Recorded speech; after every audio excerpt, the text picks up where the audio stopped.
He was more used to playing Shakespeare than secret agent. We've always liked him, and we're sure his interpretation of James Bond will be one that we will be happy with. The first question you ask a producer is, what do you want of me? Do you want me to carry on in the vein that's been set, or do you want to set off on a new course? The safe, the easy answer is to say, stick with it as it is. In which case, I guess I'd have said no. Roger was brilliant at what he did, but I couldn't simply copy what he'd done. The movies have become somewhat pastiche. Before you go too long, you've become a parody of yourself. You've lost depth, you've lost texture, you've lost contradictions. You start to get shallow. What makes these movies work? What is it that got them going? You've got to go back to the beginning. Here was a hero who murdered in cold blood. Bam, bam, bam, bam, bam.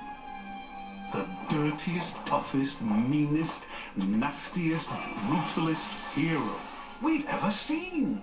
This is what started those movies. Shocking. I wanted to bring people back to believing in this character, to bring my reality to it.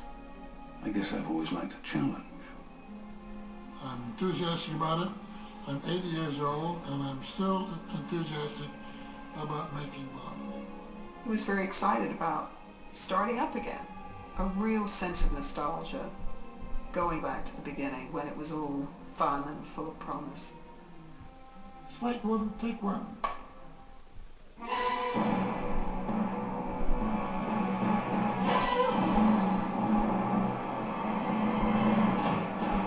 License to Kill, the 16th 007 adventure, is not the usual Bond dose of escapism.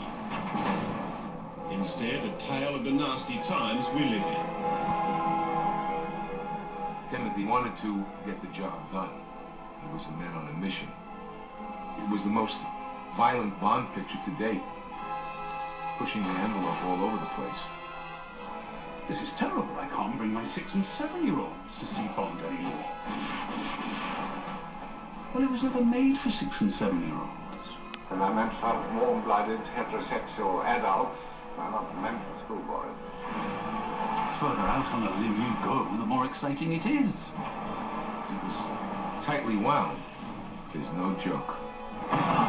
Timothy Dalton, if he has a weakness, it's the comic side of the character. Dalton is solemn, displaying little style and almost no humor. There's always a message in the ravioli. Judging from the audience reaction, that's not what they wanted. You know going in that half the world loves Roger Moore and half the world loves Sean Connery. Whatever you do, you might end up with everybody in the world hating you. Timothy Dalton was a very, very good Bond.